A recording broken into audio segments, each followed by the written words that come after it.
Hello and welcome. I am Arumba. Thank you for joining me. Let's play some more Poland again in Hearts of Iron 4.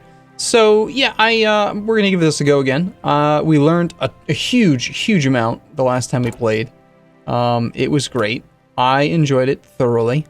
Let's first off do that thing we did before, where we get rid of all of our cav because cav are stupid, and I don't know why Poland starts with cav. That's just kind of weird. I think I missed one, possibly. Yeah, I did.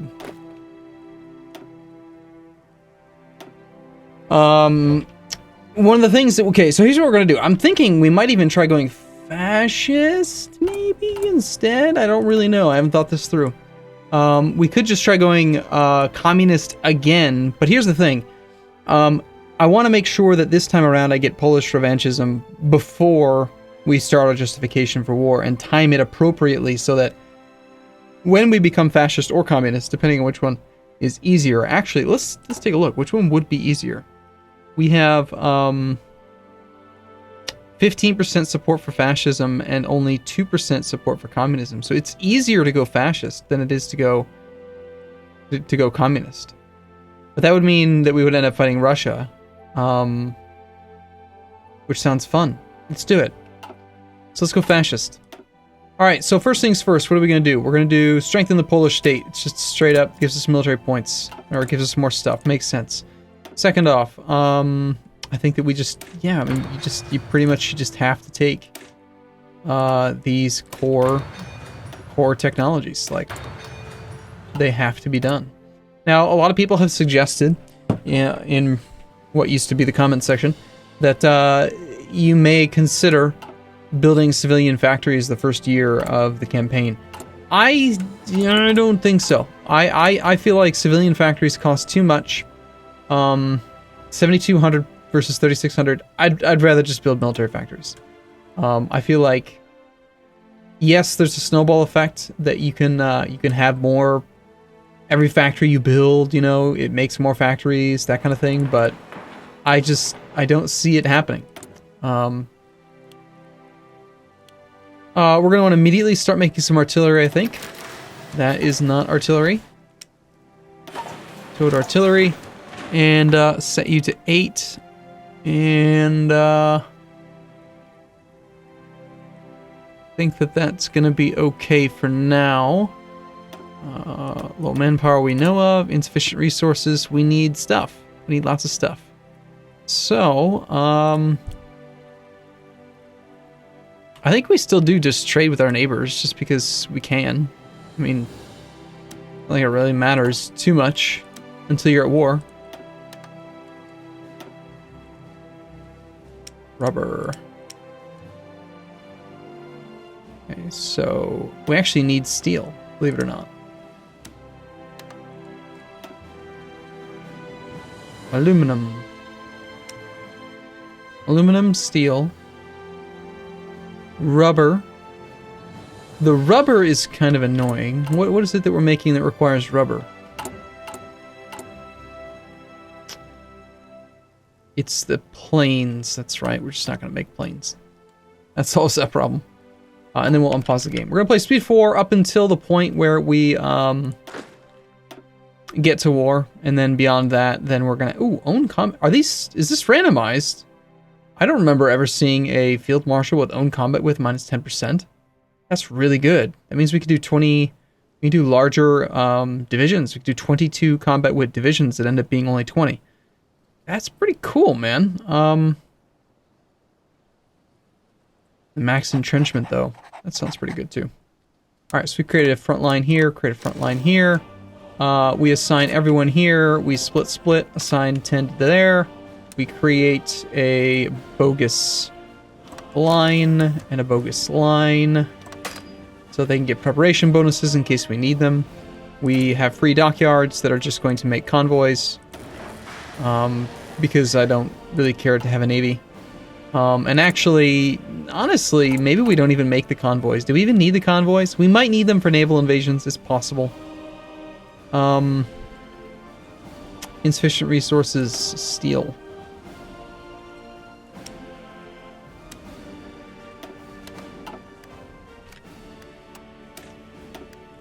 Okay, So, if our goal is to go fascist, how do we do that?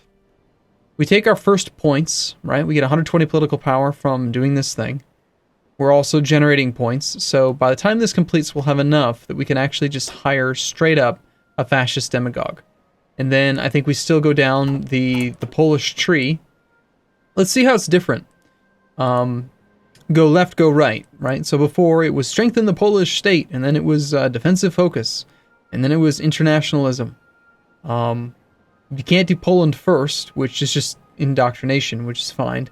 It also blocks you from getting any of this stuff. So lots of national unity can create factions. Interesting.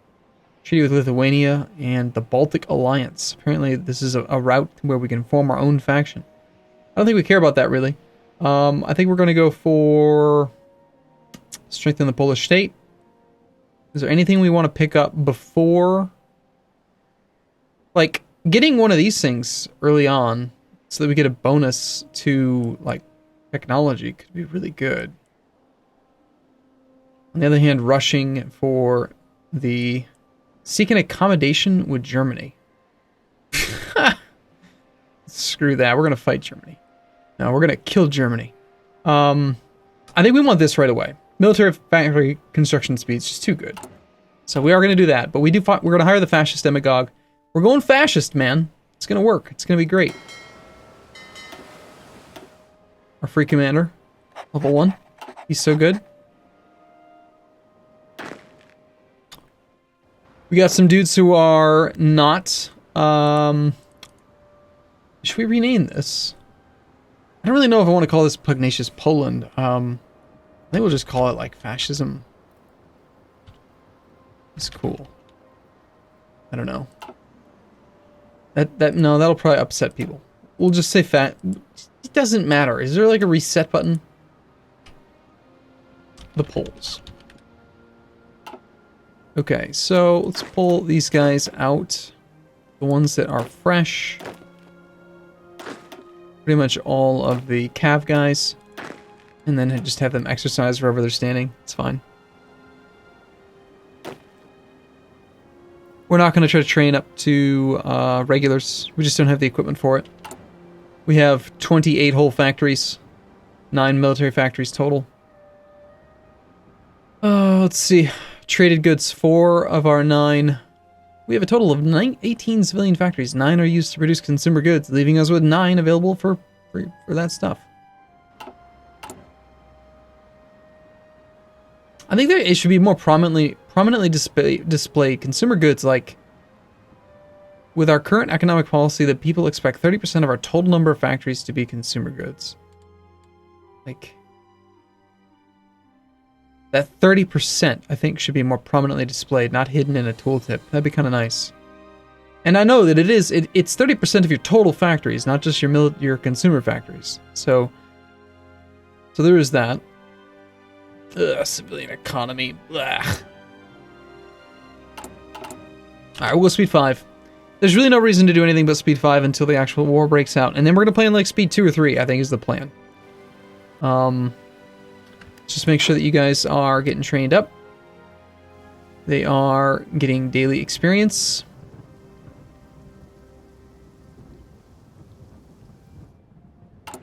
We lack lots of weapons. Lots and lots of weapons. We are building artillery, and I'm gonna stick with that. I think that the remilitarization of the Rhineland has completed, as has strengthened Poland. Let's go ahead and select our next national focus, defensive focus, and then we will modify our government by hiring a fascist demagogue. So daily fascism support should go up.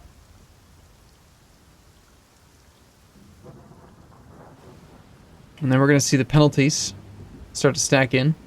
We'll probably still need to go all the way down to go right in order to make it happen.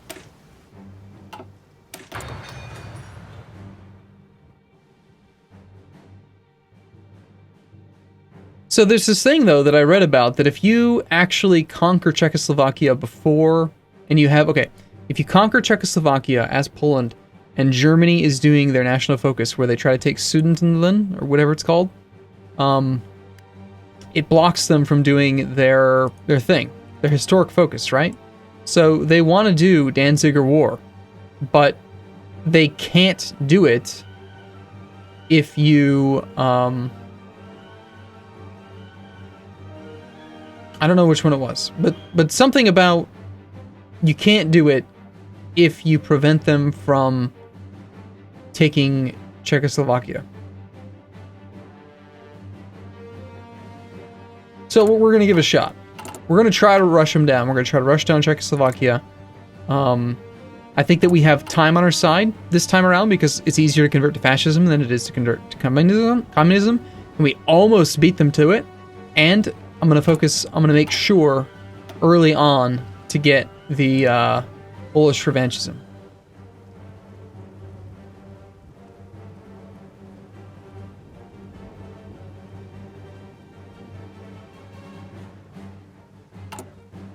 I wonder if I can get away with not even hiring a guy.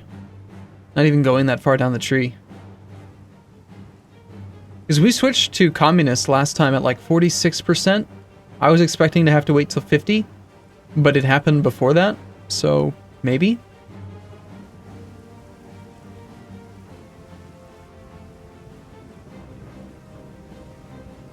God, it's already cut in half. So apparently 20% must be the threshold. So that is done. Defensive focus. We go with internationalism. Because we have to. And then go right. Or we can immediately get our army experience, but we don't really need the manpower just yet. Yeah, I think we're going to need this. What's this accommodation with Germany? Why should we fight when we are more alike than different? No, we're not alike at all, in fact. We want to kill you. I want your factories. See, this is a situation where maybe, rushing like one of these bonuses and then knocking out this tech in half the time could be really useful. I'm not sure. These guys are probably all trained up by now, yeah? Close.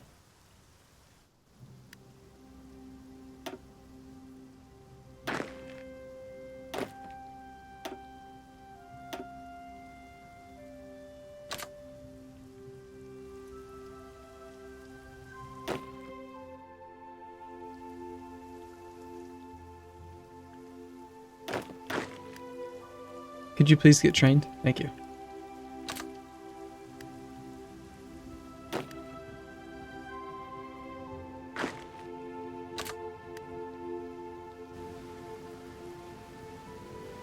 One thing that someone had suggested that I think might make a lot of sense for us is that since we're a weak country, instead of trying to make 20 combat with regiments, we may be better off trying to build 10 combat with regiments. And the reason for that is that having more men that are smaller allows us to have a bigger line of troops, and it just means that we will have fewer gaps and could potentially work out in our favor. Reinforced rate's pretty important, but I think we're going to want... Also, there was a video about an exploit about light tanks. Basically, by putting light tanks with your infantry, it makes it so that they have lots and lots of power. So, let's try that too. Modify our government again. Okay, military high command, cavalry, infantry, air superiority, military theorist, I think is the guy that we're going to want.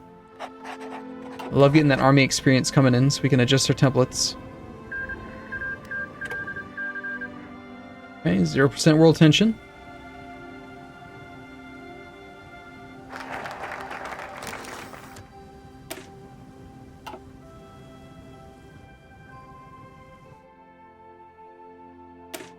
Okay, no more acceptance of democracy. We're already at 25% support for fascism.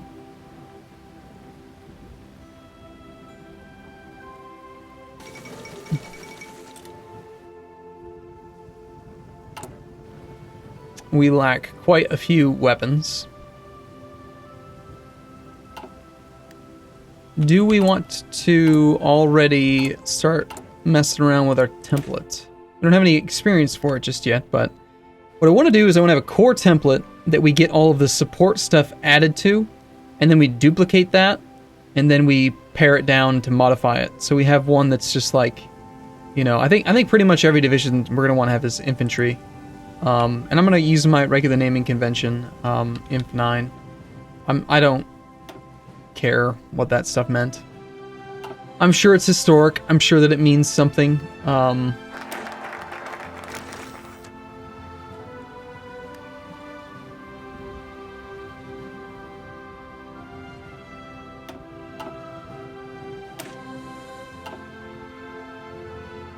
Kind of stinks though, having to pay 70 more days and 70 more points just to get half of the bonus.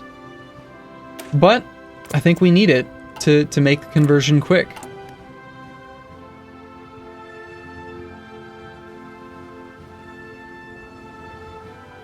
On the other hand, if we didn't do that, do you think we could still finish? Maybe we'd be able to do it in time anyway.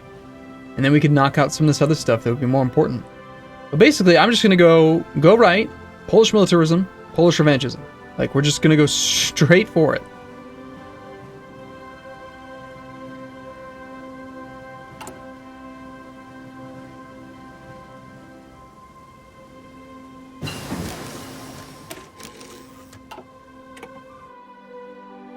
Okay, so we're researching light tanks because we want to try out a potential-ish exploit. I think that we do want to focus on artillery a little bit. The anti-tank is going to be important against Germany, but we're not planning on fighting Germany just yet. So I think we do want this. I don't think there were any bonuses to this that I recall. And I think we do want radio. We learned a lot, I did, about signal companies. These mountaineers are already regulars, so there's no point in changing them over to regular infantry. What it would do is it would give us a lot of extra infantry equipment. Each mountaineer is taking 1,000 of this unit, this stuff. You can see the equipment list right. If you hover right... okay, so click here to change the template, but if you hover... There's a spot you can hover. Okay, apparently on the name. 940 versus 1300. So we could much... It'd be a lot easier to field regular infantry. Okay, we've gone right. Fascist coup d'etat. Some will say they saw it coming. Both those who warned against the dangers of fascism and those who extolled it as a savior of Poland have found their prophecies made reality today as the military in Warsaw overthrew the WWII-led governor and seized power. He's missing, rumored to have gone in exile, and the coup has been met with little resistance. The new Polish leadership has no plans to allow resistance to grow either. Martial law has been declared, and with the changes that are underway, whatever comes after is unlikely to be very different. That was amazingly fast. Is it supposed to be that fast? Anti-Comintern Pact.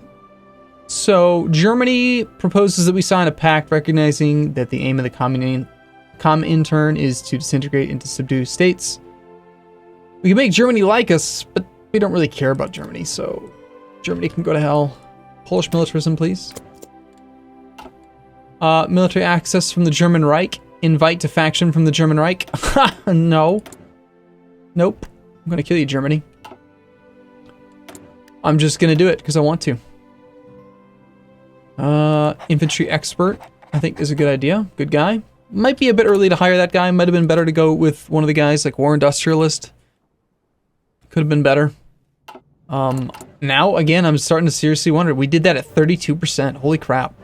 Did we even need to go that far down the tree? Did we even need to do this? Maybe we could have just stuck with hire the guy and then just done none of this. And then we could have focused on the techs that give us more factories or bonuses to research and stuff. I'm not really sure. But I don't know. That was a really good early coup for us. Okay, so we can now build a light tank, and what this does, this light tank here's the exploit type thing, right? So if we go here, we don't have the points for this, but if we were to add an armored battalion light tank, watch what happens to its armor. Its armor goes up to 3.6. Up from 0, because it's taking the average of all the battalions. And so because it has armor, and its armor is greater than the average pierce, I think. Having armor that is higher than the opponent's piercing value makes you take less damage.